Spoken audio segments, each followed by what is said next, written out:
Hey, folks, welcome back to the show. Today, we're going to talk about light, red light to be specific. Let's talk a little bit about red light. Have you ever considered that the secret to healing your body might be as simple as flipping a switch? Today, we're joined by Scott Kannedy, who is a gem of a human being. I've run into him at a couple of conferences. This guy he's just the kindest person, one of the kindest people I've met in this business. He is an authority in photobiomodulation who enlightens us on the power of red and near infrared light and catalyzing the body's own healing process. Listen in as we navigate the fascinating world of light therapy and how it aids in enhancing our body's energy production, thereby balancing our systems and helping manage an array of health conditions. In our journey of discovery with Scott, we delve into the wonders of nitric oxide and reactive oxygen species, learning about their significant roles in our bodily functions. We also explore the intriguing concept of how stress can actually impel our bodies to become stronger and more efficient.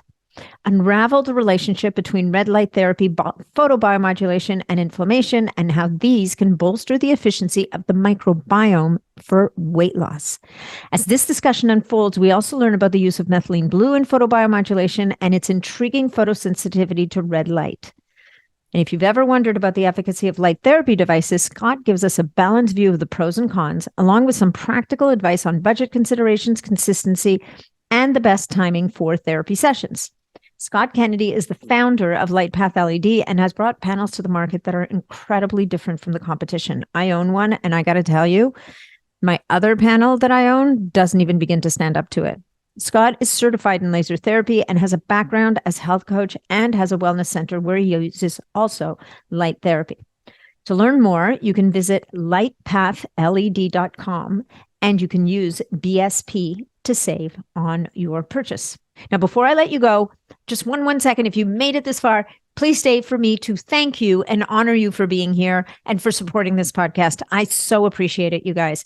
I just want you to know that I'm always listening and reading my comments. I'd love to hear from you. You can follow me on Instagram at Natalie Nidham. You can find me on Facebook in the Optimizing Superhuman Performance Facebook group, or if you want to do live Q&As with me, live Q&As with a lot of my podcast guests, and get access to some really cool resources. You might want to check out my new community called on Mighty Networks called BSP Community, which is a private membership community. To find out all the details about that, just go to my website, natnidham.com, and you can see there where to sign up and all the perks that you get from being a member of that community. I will also say that the pricing is going to be going up in the next few weeks.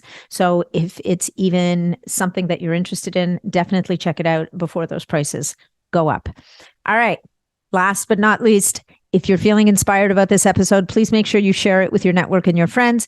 And please make sure that you leave us a review, because that is how this podcast reaches more people. All right, let's dive into photobiomodulation, red light therapy, as well as pulsing red light therapy with Scott Kannedy. Hey, folks, just a quick reminder that all of the information presented in this podcast is for information purposes only. No medical advice, no diagnosing, no treatments suggested here. Before you try anything that you hear about or learn about here, make sure that you check with your medical provider. Scott, welcome to the show. It is such a pleasure to have you here today. Thanks for having me. Yeah, well, it's red light, near infrared light, and so much more. I mean, guys, this is not just your regular run-of-the-mill red light, near infrared light podcast. We're going to get into all kinds of other interesting topics around this and some other aspects of photobiomodulation that you may or may not be familiar with. But first, Scott, I'd love to talk a little bit about what brought you to this, because you didn't wake up one morning as a little kid and say, when I grow up, I want to be making red light panels for people. So that's actually what I did do. It was between that and a fireman. When you were a kid? Did you know you wanted to make red light panels? I mean, I get the fireman story. Yeah, all right. no. Tell us what journey brought you to this world that means that I have this incredible panel in my upstairs bathroom. So I'll condense it. So I was in the dental field for a number of years. I did that in the military, got out, went to school for hygiene, and was having a lot of physical difficulties doing the job, wrist issues, neck, back, your typical types of ailments when you're doing a very repetitive motion. Yeah. So I got into working with a dental company where we did lasers. These were really big, powerful lasers that could cut tooth structure, cut soft tissue, work with endodontics, periodontics, all kinds of fun stuff. But what I started to learn with the lasers was that, when you disperse the energy, instead of having an ablative effect where you were literally blowing things up, you were having a healing effect. So if I took the laser and I put it right here on my cheek, it would burn a hole right through. But if I pulled it back, dispersed that energy over a larger area, we were seeing immediate results with people who could, real TMJ issues, could barely open. And then after a few minutes on either side, could almost fully open. And when you see things happen in real time, no other variables in play, you go, wow, that's really cool. So there's no school for light, at least not, so I leaned on a lot of dentists that thought outside the box. So they were using it for their father who had shingles, or for their kid that had a sprained ankle, or their wife that had a cold, or whatever else they were using the laser on. So I thought, well, this is just fascinating. So I started to take a lot of courses through a couple of my mentors, and dove into the research. And eventually I said, this is something I could do. So I started with a wellness center. So as I was working through the wellness center, COVID came. And so it was, like 90% of my time was on my wellness center, and my clients, 10% was just a little bit of panel sales here and there, mainly to my customers at the wellness center. And then when COVID came, everything flipped. Yeah. So my wellness center was kind of done for a good amount of time. But people were really in need of bringing healthy type things to their home, because they couldn't go out and go to the gym. They couldn't go out and go to their wellness center. So there's a lot of people kind of setting up their little home wellness center. So there was a need for panels. So that's where I started to put a lot more of my time and effort into that, and less into the wellness center. And here we are now.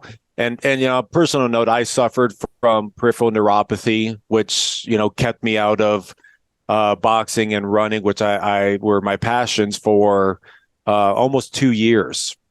And it was light that was a one of the factors, but a huge factor in helping me get back into managing that disorder. Yeah. Yeah. Well, and peripheral neuropathy is a big deal. I mean, this is a complex issue that can stem from so many different things, right? And it's very hard to get to a solution. And so maybe this is a good place, so with peripheral neuropathy, for example, I mean, this is a condition, an affliction. I'm going to call it an affliction, because that is what it is. It's very painful. It's very hard. Often people don't know why it's happening or what it's from. And yet there's something about photobiomodulation, which is kind of like the umbrella under which red light and near infrared light live.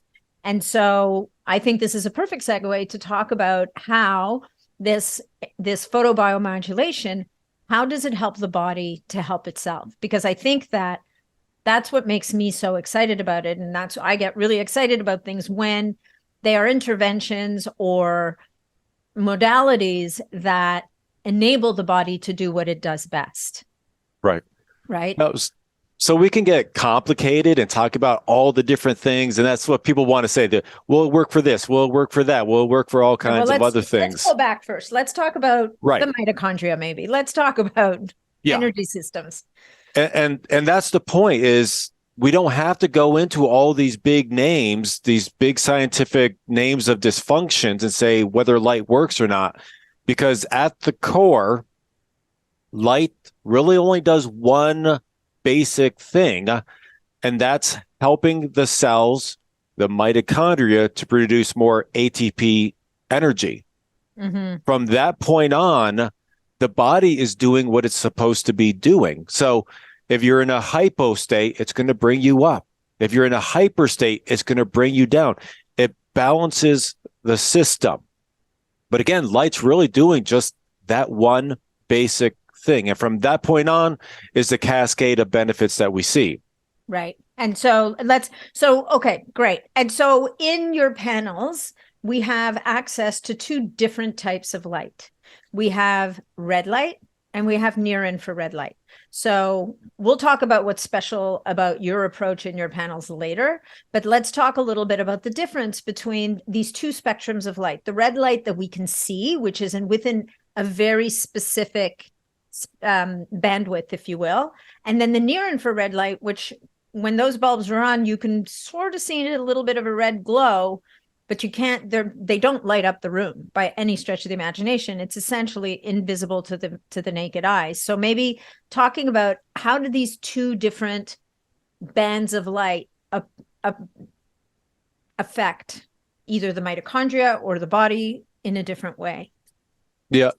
So how they affect the cells are pretty similar. Slight differences, nuances. The real difference is the penetration. Right. So red and near infrared are the two most penetrating in the light spectrum that we see a therapeutic effect. Mm-hmm. But red only goes a little bit beyond skin deep. And that's because it's absorbed mainly by the blood. So once it hits that capillary bed under the skin, that's about it. That's about as far as it goes. Now, there's always systemic effects because we get all the benefits of increased ATP that information gets delivered to deeper parts of the body. Now, near infrared goes significantly deeper than red. So there's a reason why in most devices, both of them are utilized. And the interesting thing is synergistically, they work better together.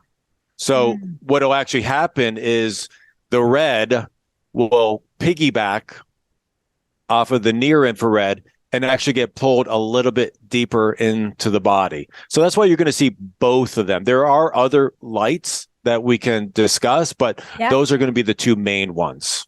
Yeah. And so when you say that, but sometimes, I mean, certainly on the panel that I own, and I think on all of your panels, we can choose red light or near infrared light. So just taking what you've just said one step further, if we wanted to use just the red light, that might be something that we might use to affect the surface skin issues. So I've heard from a lot of people who have I think it's psoriasis, that they get really good results from red light exposure on their psoriasis. It seems to be very helpful for them. And then we can talk a little bit, like, does it help with wound healing? Like, what are the different types of surface skin issues that might benefit from exposure specifically to the red light? And then the near infrared light, which is going to go deeper. So maybe that's going to be for our athletes or for people who are looking for affecting deeper tissues and organs in the system. Yeah, correct. So, and people with autoimmune, that's, a lot of the people that I work with are dealing with deeper type issues. So whether it's bone, brain, muscle, joints, organs, that's near infrared. Where the red is going to be your wound healing,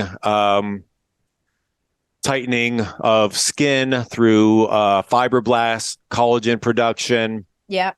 And with things like psoriasis or eczema, we've got a skin issue, but we may also have a deeper issue where it's dealing with the lymphatics.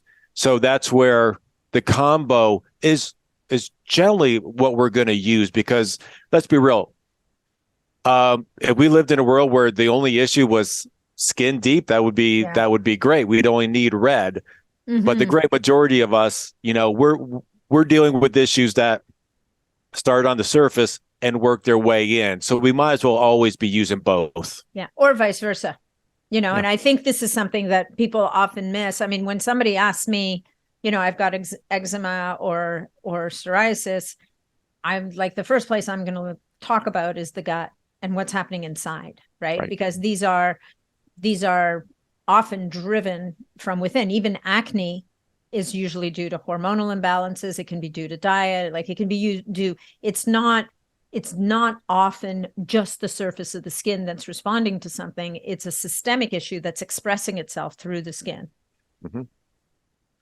So you mentioned the brain. Do you want to talk about that a little bit with infrared and what you've seen? And I know that, we've seen things like there's some literature around neurodegenerative diseases and near infrared, or even just red light.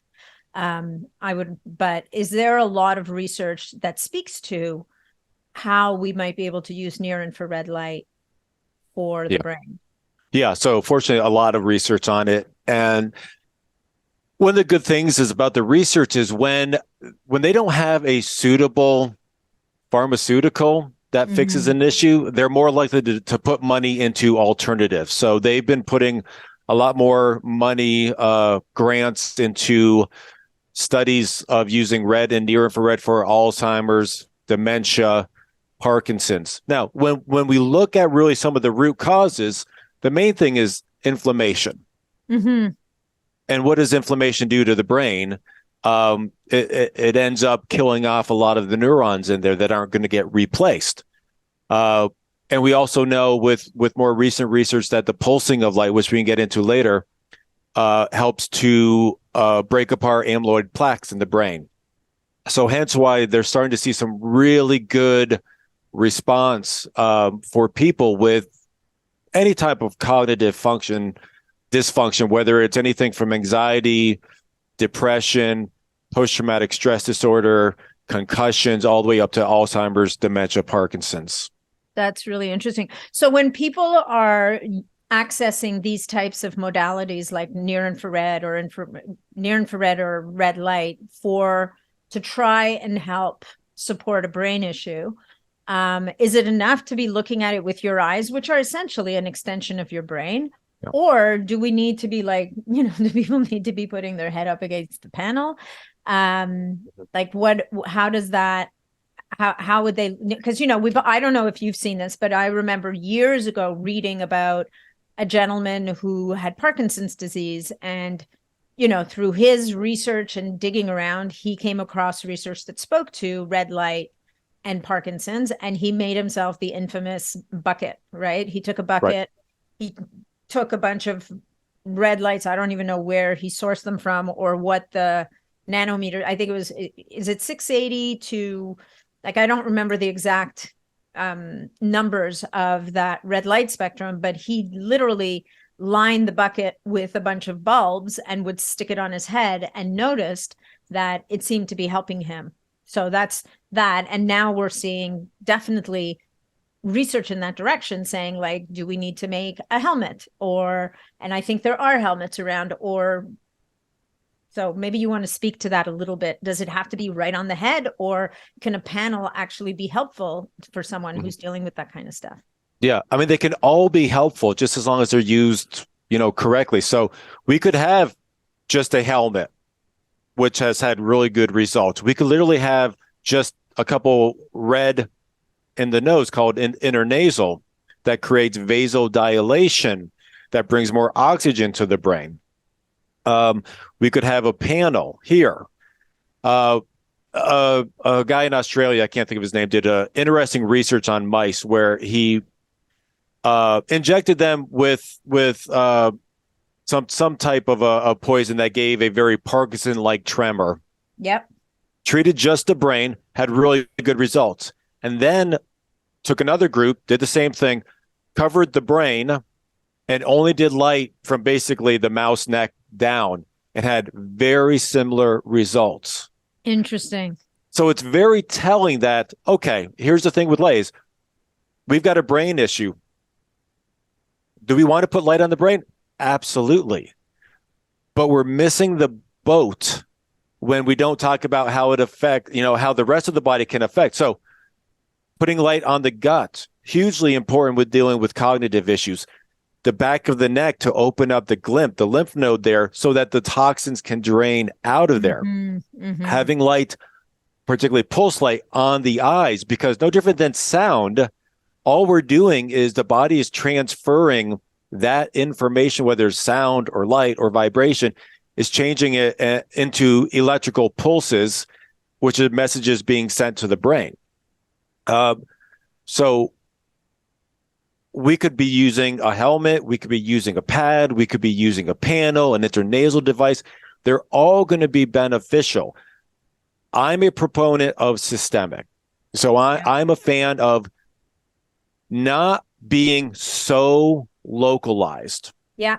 Because we miss out on some of the greater benefits when we can hit the entire body. Yeah. No, for sure. And, to your point, if there's inflammation in the brain, there's a reasonably good chance that there's inflammation in the rest of the body. Right. Right. And so, to not address the systemic inflammation, which frankly is where the smart people are going, right? They're understanding that if we're dealing with a cognitive issue, we need to address the whole body inflammation. And then that point you just brought up about the microbiome is massive, because with every passing minute of every hour of every day, there's new research that's coming out saying, oh, and about that gut microbiome and your fill in the blank, immune system, right, brain health, depression, cognitive, systemic inflammation, whatever it is, that community of bugs, I think we can all start to understand is sort of running the show. Yeah. And what's interesting is you start to, as research is finally heading towards that, looking at things systemically, they're starting to prove things like, meridian points and chakras, and how sound from, the Buddhist monks, long time ago, how they were right on the money. Yeah, with vibration. Right, because they looked at the body as a whole piece, as opposed to a lot of things in Western medicine where we've broken it up into specialties that only focus on one or two things, but they don't see the whole picture. Yeah, no, that's so true, right? I mean, I think the idea was good, saying, well, people have lung issues, we need lung specialists. People have heart issues, we need a heart specialist. People have a brain issue, we need a brain specialist. But in creating those silos, we've done ourselves a disservice, because unfortunately, each one of those specialists, they specialize so much that sometimes, not always, but sometimes there's a failure in the system to think about how the other systems are playing in. And, I've definitely known people who've gone in for a very specific issue on a specific system or organ, and that specialist doesn't really want to talk to them about the other parts. They're like, oh, you're going to have to go see an endocrinologist for that, or you're going to have to see a neurologist for that. And ultimately, you're cutting yourself off, right? Because the body does not function in silos. It's an integrated whole, any way you slice it. So, one other thing that you mentioned earlier about the red light affecting the capillaries and the blood is this idea of improving nitric oxide production. And nitric oxide being really important to the function of the vascular system of blood vessels. And I think that red light really has an impact on the production of nitric oxide in the body, which tends to go down as we age. Have you seen that at all in your? Yeah. Well, like everything goes down with age, whether it's, yes. whether it's except for the things that go up, you don't want to go up, then everything else goes down. Yes. Yeah. And for a lot of guys, a lot of things go down. Yeah. And it's tough to get them back up. Right. So, hey, red light to the rescue. So whether it's we talk about collagen. After about the age 30, we drop collagen about 10% a decade. Interestingly enough, mitochondria drops as well, about 10%. There's a little more than just coincidence there. The 10% rule. Yeah. Yeah. So when we talk about nitric oxide, that's one of the other cool things is when light gets absorbed by the cells, specifically by the mitochondria, it starts to turn a pump. And that pump starts to kick out more ATP energy, which is 90% of our daily energy. But it also knocks off nitric oxide. Nitric oxide can kind of block that turbine from spinning correctly. Which is the coolest function, which is the coolest piece of machinery in the body, if you think about it. Absolutely. Like what RPM does the cytochrome C run at? Like it's insane. 9,000. Like 9,000 RPM. Crazy. And you have bajillions of these in your body. Like that is like when I first learned about them, I was just like, get out. Like you're making that up, right? Yeah. And it is anyway, I don't know. I'm a total nerd. I'm like, I remember learning about like just blew my mind. Yeah. No, we can geek out. But yeah, so nitric oxide gets released, and that's a vasodilator. So that's going to increase the blood flow, increase the oxygen. One of the cooler things that I've been digging more into is reactive oxygen species. Yes. Because we normally think of that as a bad thing to an extent. So that's why they say, take your, I keep on thinking. Antioxidants. Thank you. To reduce your reactive oxygen species. So they did a study on runners. So when you run, you release a lot of reactive oxygen species, but you have all these great metabolic effects that are occurring. So they thought, well, if we can reduce the ROS, we can have even better results. What they found, of course, is that, yes, they reduced the ROS, but the metabolic effects went away. Yeah. So what they realize is what's really happening is whether it's red light therapy, whether it's cold plunge, whether it's sauna, whether it's fasting, breath holding, exercise, when we put acute stressors on the body as opposed to chronic stressors, we put acute stressors on the body, what's happening is we're releasing reactive oxygen species. Those ROS are then signaling back to the mitochondria and saying, hey, guys, get your act in gear. We're starting to run and this kind of sucks. Yeah. So get stronger, populate, give us more ATP energy. Hence why if you're a couch potato, you can't just get up and go run a marathon, but you can get up and run a quarter mile. Yeah. And then do that again. And then a half mile and then a mile. And within a couple months or whatever, you're running a marathon. That is the way the body takes these acute stressors and makes you stronger. So all we're doing is really what our ancestors did, but they didn't have to hack it because that was just part of them living. Yeah. No, and the reactive oxygen species is a really interesting point because you don't want the system to get overwhelmed with them, right? So that is where antioxidants come in. And yet what you're really speaking to right now without using the geek term is hormetic stress. Right. So it's that the concept of what doesn't kill you makes you stronger, or the concept that applying acute measured amounts of stress to the body will make the whole system stronger and adapt. And it's, what you say about the couch potato is interesting because, if it was only an energy equation, the biggest, fattest people on the planet should have the most energy. And ironically, the people with the most stored energy in their bodies, which other people might call obese, but let's call them people with volumes and volumes of stored energy in their system, have the least amount of energy because they can't actually access it. And I think that, what's interesting with red light therapy, with photobiomodulation, is when I got my very first panel long time ago, and I was like crazy for this thing, and I was doing 10 minutes a day, front and back, every single day. And after a couple of weeks, I noticed that I'd lost some weight, like I'd lost a couple of pounds, and I hadn't changed anything else.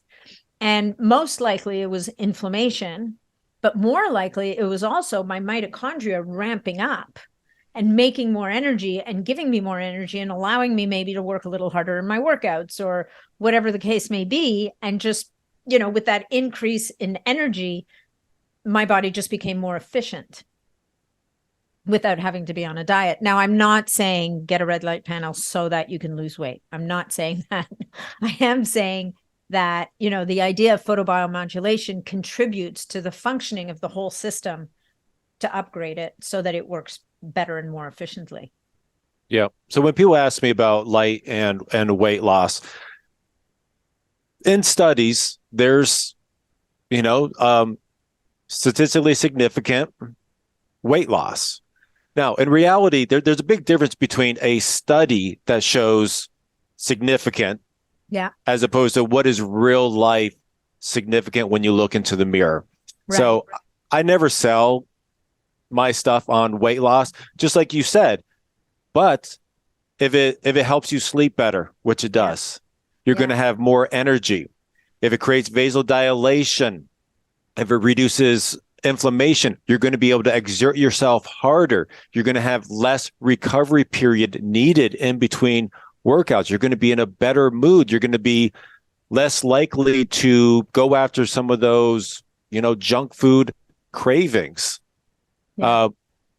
So when we talk about weight loss, we talk about it as the whole package, where light is an adjunct to you doing all the other things that you need to do to help your body get healthier. And if your body is going to get healthier, you're going to lose the weight. Yeah. Well, and the other thing that you said earlier about the microbiome, I think is really interesting as well, right? Because the microbiome, if we talk about it as an organ, which fundamentally, at the very least, it's an organ, if not a system, has everything to do with how the body is storing and releasing energy. And then there's, to your point, there's the inflammation, like adipose tissue itself produces inflammatory cytokines. That's a big piece of why carrying extra weight around is such a health issue, quite apart from, more wear and tear on joints and whatnot. It's the damage that the constant production of inflammatory cytokines might be doing to the rest of the body. And so to be able to, in a very kind of passive way, address that inflammation and maybe tone it down a little bit, without taking handfuls of anti-inflammatories. Not that there's not a place for anti-inflammatories and antioxidants, but the red light, again, to your point, is as a holistic, addressing the whole system, goes at it in a very multifactorial way, which I think is super interesting. So when it comes to, you mentioned shingles earlier, which I think is really interesting, because as the population ages and, 90% of the population has one or more of an Epstein-Barr virus living in their body, and one or more of the herpes, HSV1, HSV2, HSV4, and 5, like all of these viruses. And these are, virtually impossible to eradicate once they've set up shop. They've set up shop in some way, shape, or form in over 90% of the bodies that are on this planet. So, and shingles is particularly vexing because it takes advantage of people generally over the age of 50. And, I think what a lot of people underestimate is it's essentially when your immune system drops. These are opportunistic viruses that will step up and take over. But you mentioned shingles earlier. So how have you seen that red light or near infrared light or both can be helpful with that condition?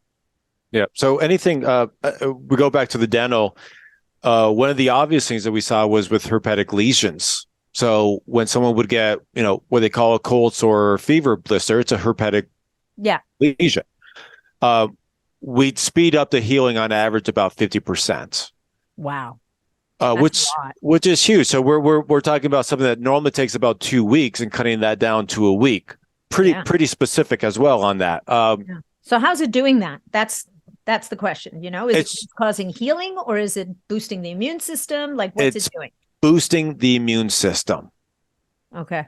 That's really it. That's really all we're doing with it. So no different than if you break a bone. I mean, I've seen some amazing x-rays on a kid that, broke a finger or someone that broke an ankle, and when they go back and get that next x-ray and the doctor goes, "I've never seen a bone heal up so quickly," we know exactly what was going on.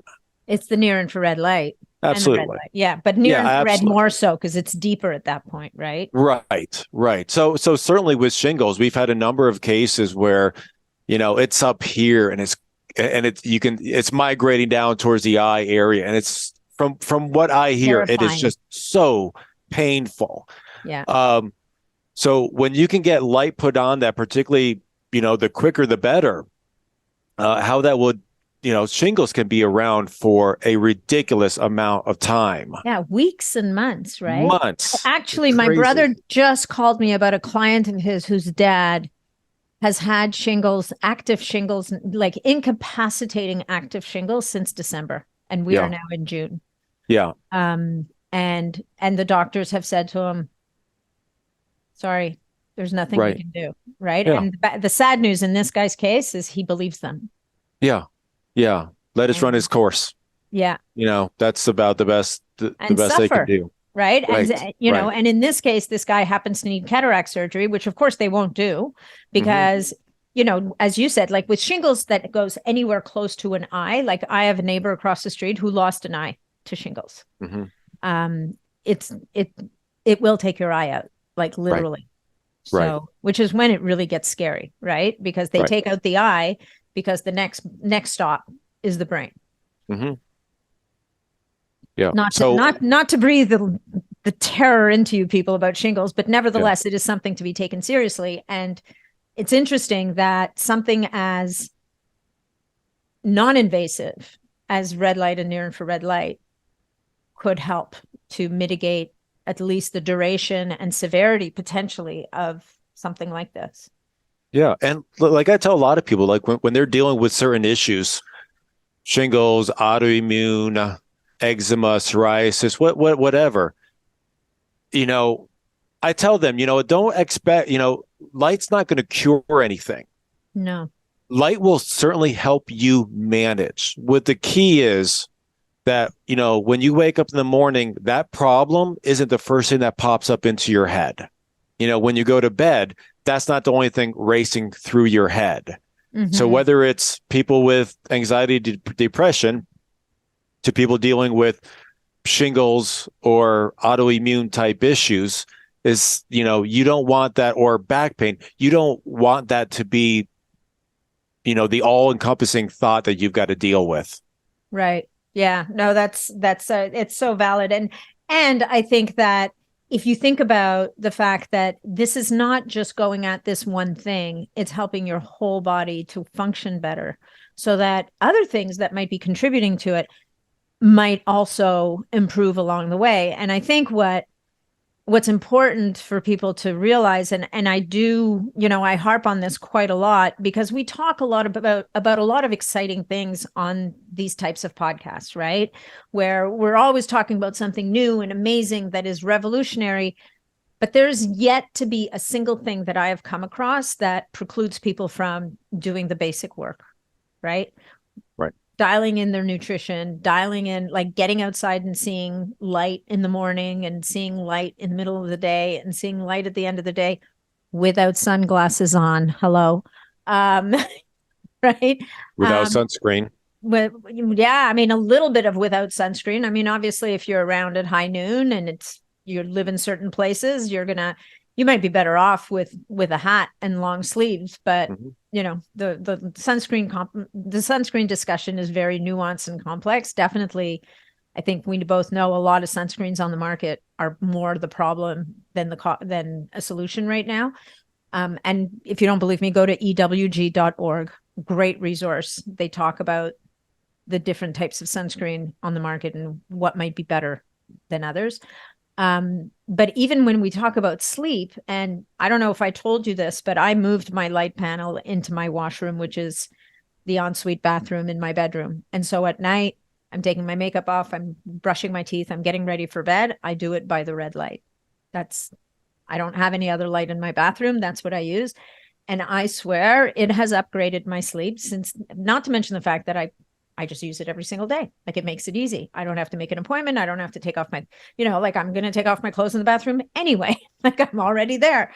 And it just means that it's there first thing in the morning for me and last thing at the end of the day. But that red light before bed definitely gets your body primed and your brain primed to start the process of shutting down. Yeah. And that's when we talk about things that are hyper, it brings it up. Hypo, it brings it up. If it's hyper, it brings it down. That balance. So it's interesting because you can use light in the morning. Yes. And what that's going to do is reduce your melatonin, increase your serotonin, because that's what sunlight does. Yeah. So we're not recreating the wheel. We're just making it more accessible to people that are in northern climates, that can't get out, that can't walk through their neighborhood butt ass naked. Yeah. You can, but it won't last long. You'll get arrested. See if you get your red light in the jail, maybe. Yeah. No. Right. And then what is evening? What's interesting thing is, with light in the morning, it actually makes your skin cells more resistant to the damaging UV rays at noon. So there's actually been a study on how red light creates a 15 SPF. So if I'm going out to the beach, really? Oh yeah, I make sure I do my light prior to, and I will only put on sunscreen if I'm going to be out there for more than a couple hours, because I'm pretty white. I'm typical Irish white skin, so I can't generally handle that much sun. But I can easily do 2 hours, and then if I do get just a little bit pink, I can do light after to reduce the inflammation. So the morning light, sunlight, or light therapy actually makes your cells more resistant to the harmful UV rays at noon. And then that evening sun is very healing to the body. And that's where it's cueing the body to say, okay, it's getting close to nighttime, so let's increase the melatonin. Yeah. Decrease the serotonin. So again, it's not like we're coming out with some voodoo kind of technology in a box kind of a thing. We're doing what the body's already supposed to be doing. Well, we're recreating nature's signals, right, that we've become so disconnected from, right? I mean, unfortunately, I mean, you in your spare time, which I don't even know what that means in your world. I don't know either. It doesn't exist. It's called sleep. Yeah, it's your spare time. You run a campground, and on that campground, people do have that opportunity, if they give it to themselves, if they turn off the phones and they don't bring their portable satellite dish with their portable TV, which I've seen. They do give their bodies, they give themselves the opportunity to cue back into nature's rhythms, which is dictated in large part by our circadian rhythm, which is informed by those sun's rays and how they modify from morning until night. And I think one of the things you mentioned, which is really interesting, I never thought of it that way before, is that exposure to early morning light that makes you more resilient to the high noon rays. It's what a lot of people speak to as building a sun callus. Right. A lot of these, a lot of people in this space will talk about, getting that early morning sunlight on as much of their body as possible. And over time, that kind of builds up this resistance and resilience to the exposure to the tougher rays that you're exposed to during the day. Still not advocating for getting out on a surfboard for 5 hours from 10 until 3 with no sunscreen and no protection. But nevertheless, it will help to make the skin more resilient. And, it's counterintuitive when you think about it. Oh, I got a bit of a sunburn, I'm going to go stand in front of my red light. It's like the last thing anybody wants to do. And yet, ironically, it can actually help with the inflammation and to deal with the damage. Okay, so shingles, sprains, immune.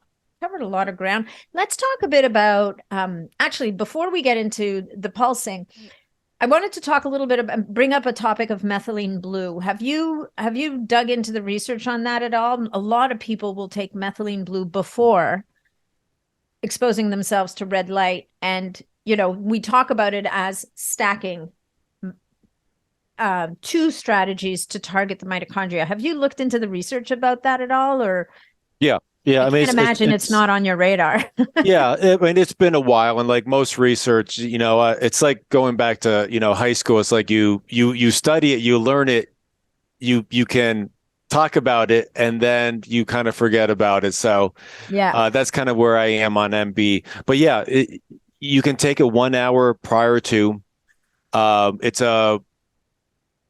photosensitive to the red light, so it helps to, in essence, spread the methylene blue throughout the body. So it can be done in drop form. Yeah. Or I've seen it done, where it's a full IV bag. Yes, I've seen that. It's pretty that intense. goes right into the system. And if that's the case, then you can, you could literally be doing light while you're doing that, because it's so quickly, diffusing through the entire body. Mm-hmm. Mm-hmm. Yeah, no, that's a great point. But most people don't have access to IVs, and even if you do, you're not going to do them every day. But it is interesting that you can use a relatively small dose of methylene blue either as a troche or as drops, and like prior to using your red light, and then using the red light. You might not want to do that right before bed. I would say that would be more of a morning practice, because I do think it's, the idea is to charge up the mitochondria, which doesn't always translate into a burst of energy, but it can for some people. So probably this is more of a morning hack than a before bed kind of hack. Not that our bodies use a ton of energy while we're sleeping. There's a lot going on in there. But the thing that you brought up earlier about exposing the back of your neck, which I think a lot of people don't think about, to the red light and near infrared light, to enable the glymphatic system to kind of activate, that you might want to do at night, because that's when that glymphatic system is going to do its thing. Yeah, it's, in a perfect world, and I think research will get there, is the best time to do the light. I mean, obviously, the best time to do the light is when you can consistently. Yeah, I'm not going to harp on, you got to do it between the hours of this time and this time or whenever. Do it when you can. Mm-hmm. If you're not consistent with it, there's no point. But I think we're going to get to the point where we're going to say, ideally, do it in the morning, do it in the evening. It just makes sense. What they found is, when they were researching on eye health, yeah, the mitochondria are most active between about 6 and 9 a.m. They had a lot better results with treating the eyes in the morning than treating them in the afternoon or the evening. Interesting. Makes a lot of sense. So whether it was people dealing with macular degeneration or color contrast or near farsighted, most all of that has an inflammatory component, or a little bit deeper, a mitochondrial dysfunction. Yeah. So yeah, I think to your point is, we'll get to a point where we're going to find morning light, evening light. That's the way to go. Yeah. So you bring up a really good point, and I know there's people thinking of this question right now as I'm asking it. What's the protocol around eyes? Like, people get really freaked out about the red light panels, right? Should I be keeping my eyes closed? Do I have to do I have to cover my eyes? What if I open my eyes by accident? Am I going to damage my eyes? Do you have any, and I mean, it's hard to know for everybody, but at some level, like if I keep my eyes closed, I can see a whole lot of red light through my eyelids. Like the eyelids are by no means impenetrable. So yeah. So with eyes, the only issue with the light is the brightness of it. So it's no different than, we've all been hung over at noon and we walk out into daylight and we're overwhelmed with the brightness. Now, what does our body do? It's got a quarter second where it'll recoil, it'll turn, it'll close its eyes. That's how we kind of gauge certain devices on how it can affect the eyes. Mm-hmm. So unfortunately, there's research out there that talks about very high powered near infrared for like welders, glass blowers that are doing 8 hours a day for years, Yeah, having that's a eye lot. issues. And when people aren't educated, they see something like that, they see a title, and they freak out. And I hear it all the time. And we're apples and oranges. It's the light is so beneficial to the eyes. So it's overly bright for a lot of people. Close your eyes. That's all you need. And you're still going to get benefit through your eyelids. Oh, absolutely. The light's going, as you say, you're seeing so much of that red. It's going through a lot of that eyelid, and certainly the near infrared is as well. The only thing you don't want pointing at your eyes are like lasers. Yeah. Because just the way that they're collimated, it's a lot of power in a very tiny little area that's not dispersing or scattering. It's going straight in. So you never want to point any kind of a laser. But with what we're dealing with, it's LED light, this light emitting diodes. Perfectly fine for the eyes, with the exception of people that just maybe had cataract surgery. They're supposed to wear sunglasses for 6 months. So, or if someone is taking some sort of a photosensitive drug, certain antibiotics, certain other things. But if you're okay going out in sunlight, you're fine doing the light. Okay, that's good to know. Okay, so I'm just looking at the clock and we have not touched on pulsing yet. And I really want to talk about pulsing. So, because that is a feature of light path that we don't find in many other places. So maybe speak a little bit to this idea of, and you guys, a lot of the pulsing modalities, programmed modalities that are in your panel, you wouldn't even notice them. Like they're imperceptible to the eye. I think there might be a couple that are, but maybe speak to this whole idea of pulsing, where it came from, why you built it into your panels, and what we know and what we don't know yet. Because I know there's still lots to learn in that area. So pulsing is simply the turning on and off of the light. So it's just blinking. Yeah. But it's very specific, meaning when it turns on, it's a very specific amount of time. And there's a certain amount per second. So it can either be flashing one time a second, or it can be flashing up to, 9,000 times a second. So when we think about pulsing, we go back to the ears, binaural beats. They've been studied about how the different pulsing of sound has benefited on the brain. Mm-hmm. So we're also finding out that specific pulsing has benefits on the body. So whether it's, through the eyes, that it's benefiting brain health, through the skull, or even coming in through hair follicles being sent, we're seeing a lot of benefit coming from pulsing on top of what we typically have, which is non-pulsing or continuous wave light, where it's no different than your light bulb. You just turn it on and it's on constantly. So they're starting to get at the heart of why it's working better. They know it works better through the studies, but they were always not quite sure exactly how it worked. It has to do with nitric oxide dissociation. So as light hits the mitochondria, nitric oxide comes off, but it wants to reattach. But if it's pulsing, it's constantly knocking it off. Another thought is just resonance. So we think about the brain. Why does the brain like 40 pulses per second? Because it mimics our gamma brain waves. Why does it like 10? Because it mimics the alpha brain waves. So we're seeing, particularly with cognitive issues, whether it's depression all the way up to the Alzheimer's, or wound healing, bone fractures, doing 7 to 10 pulses per second on the stomach reduces anxiety. So they're finding yeah. So again, systemic cool stuff. So they're there's more research that needs to come out on it, and they have to get to a point where they're like really pinpointing specific pulses. Now, all pulses in general are pretty beneficial, but they're finding that like 10 and 40 are really good for the brain.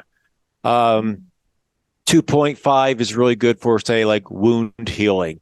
And then there's some other pulses in the Nogier, which is a French neurologist, that haven't really been researched, but they've been used in wellness centers for the last 30 years with really positive effects. So like most science, it needs to catch up to what's happening on the ground level. So that's where we are with the pulsing. But I can totally see that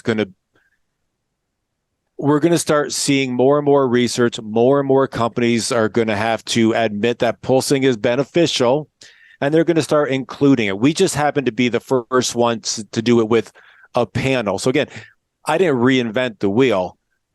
I just leaned on my mentors who had been doing this way longer than I have.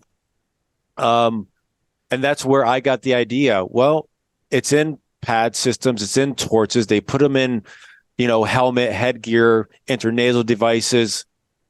Let's put it into a panel. Just makes sense. Let's build it in. Yeah. And what's great about the panels is that they allow you to use pre-programmed pulsing frequencies, but it also allows you, I think, to your point, as research comes out, to program different other pulsing frequencies.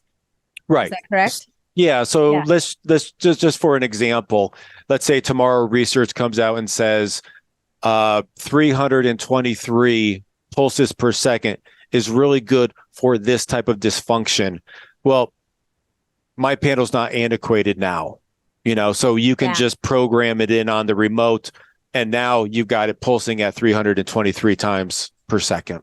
Yeah, no, I love that. And one thing we should probably distinguish, because I know that people who pay a lot of attention to light are very aware of the flickering of certain types of light bulbs in a house, which is quite different than the pulsing of a panel. And I mean, part of it is the lights are different, right? We usually see flickering in LED lights.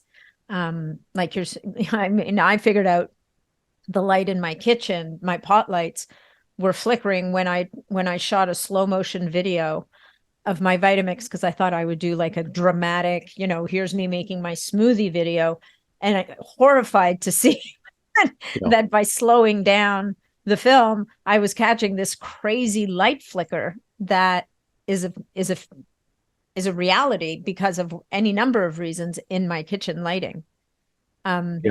So certain people can have a negative reaction to flicker, but flicker is a very erratic light. And a lot of times you're going to find, like, you go into an old warehouse and, the really tall ceilings with the lights, that's, you get that woom. It can be just, for some people, it can just be annoying. For some people, it can have health issues. Yeah. Big difference from pulsing, which is very specific. The body likes consistent pulsing, because that's everything in the world has consistent pulsing. Everything from the earth has a vibration of 7.8 to our brain waves that have specific alpha, theta, beta, gamma. It's specific. That's what the body likes. So when it comes to like pulsing, the only people that need to be concerned are those that on and off. Like if you watch a movie like Star Wars or something, they'll have a disclaimer for strobing. Disclaimer. Yeah. Like if you have seizures, maybe you shouldn't watch this. So those people have to be concerned, and they may decide, okay, maybe I just want a continuous wave. That's a very small group of people. We've got Christmas lights that blink all the time. I don't know anyone that's had issues with that. But it's something to be concerned with. But yes, a big difference between specific pulsing with a specific amount per second, a specific duty cycle, as opposed to erratic flickering. Yeah. So you're saying definitely, even with the panels, like someone with epilepsy that they know light is a trigger for them, they would probably just not use that pulsing feature, at least until they're sure that it's not going to be a problem for them. And Right. and the Correct. nice thing is the panel has all the flexibility in the world. So in the last couple of minutes, and I mean, there were so many other things I wanted to talk to you about, but the last couple of minutes, I do want to talk about some of the innovation that you've built into the panel and that you've got coming out that will be out by the time this podcast is out. One of them I already know, which is that, whereas most panels and even your first and second generation panels, you had rows of red light and rows of infrared light, LEDs, LEDs? Yeah. LEDs. LEDs, which is what I have. But then, the last time we ran into each other at a conference, you're like, oh yeah, my next panels are going to have every single bulb is going to have a chip in it so that each bulb can deliver either red, near infrared, or both, which just makes for a more even distribution of the light, which is amazing. I mean, it doesn't, and what's interesting is it doesn't make the older panels obsolete in any way, because as we talked about earlier, even just you get systemic effects from every light that hits the body. So it's a more even distribution, if you will. But what's the new stuff? Tell us. So a good example of this is, like you got big units like behind me that you can stack on top, get the whole body, or you can have little ones. So little handheld. Yeah. Yeah. So this one is, you can tell every bulb is lit up. So if I go through like the different modes of this, you'll see just blue. That's good for skin issues, particularly acne. Yeah. Really good for people with seasonal affective disorder. Now it goes to just red and near infrared. Of course, you only see the red. And then we can go, this is more of if you can see the purple. So this is all of them included. So each single bulb has a blue, a red, and a near infrared diode chip. So that it just helps to get better overall coverage as opposed to one being blue, one being red, one being near infrared. We're spread out a little bit too far. So that was one of the changes that I made. Other changes are, I made mine wider. So the typical panel is only 9 inches wide, and you're like, okay, now I've got to buy a second one. Yeah. So I made mine 15 inches wide. It's so noticeable. So that's and it comes out. There's a little bit of a beam angle, so it covers a little bit of a larger area when you're about 12 inches away. So that's generally going to cover just about everyone. So, it's just, I have to work with science and figure out what's going to be what's the new research coming out. Is there enough of something like 810 wavelength, enough benefit of that through research said, okay, Scott, let's go with just 810 instead of 810, 850, 930, all these other different ones. Mm-hmm. So there's a part of science that I follow whenever I'm making a panel. But then the other part is just ease of use. Yeah. So what's going to be the best for the consumer? Something that's wide is going to be good. Something that's really durable, that's going to have a good warranty. Buttons that's easy to push, that saves it the next time you use it. Certain stands like the one behind me, or a floor stand or a horizontal stand, things that allow certain people with maybe certain issues. Like if I've got neuropathy, I'm not going to be able to stand up and do 20 minutes every day, but I can have a horizontal stand and I can lay down, or I can have a floor stand and I can sit down in front of it and do my Wim Hof or my breath work or whatever else. Yeah. So whenever I'm looking at tweaking, changing, creating whatever, I have to take both what science is saying and then what the customers really need so that they can be consistent with their, daily, weekly use of the light to get benefit. Yeah, no, I love that. And what I loved about that little handheld device that you were showing is, for someone with a budget, and people have different budget constraints in the world, but the fact that each one of those bulbs delivers all of those different things means that even a tiny little handheld device is going to have huge impact right? Because if there's only, let's say there's 20 bulbs, if you had to have them split up between red and blue and infrared, you would just be so much more limited in the impact that you would get. So quickly, before we finish, the last question I want to ask you is this issue of devices that go straight onto the skin versus a panel. And there's a lot of chatter about that. I know that there's benefits to things that go on the skin. There's benefits. I mean, the panels, you can't beat the full surface exposure that you get from a panel. And I think we've talked about this before, but I would love you to address it for the audience, just so that people understand that, you design things differently for different applications. And because I know you've thought about this. I know. Yeah. Yeah, of course. So, unfortunately, certain companies get into marketing and they're deceptive about it, unfortunately. So they'll say, something that's skin contact is the only way to go. Back in the day, it used to be lasers are the only way to go. No one bought into LEDs until the research showed otherwise. Mm-hmm. Now, I sell panels like behind me, and I sell pads as well because I believe in both of them. Yeah. And it just depends on your situation. So let's say, for an example, I've got a systemic issue or I'm an athlete. I'm going with full panel. I want to get the whole body. If I'm dealing with just a shoulder issue, a knee issue, and it's localized, I injured it, a pad system that can wrap around the shoulder is so much more convenient than a panel that I've got to move, 2 or 3 different times. Yeah. So the argument was that with a panel, you're not getting as much light into the body.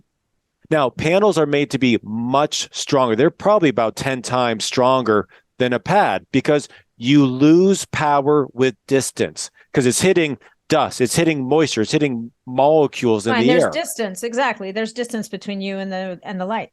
Right. But by the time that light actually reaches you, and we have to take into account that there's going to be some reflection. Of course, there's reflection of light. We take that into an account, and there's really no difference. Okay. So I tell people, you know what? If you're traveling a lot, you're not getting one of these. You may get the handheld one, or you may get a pad system.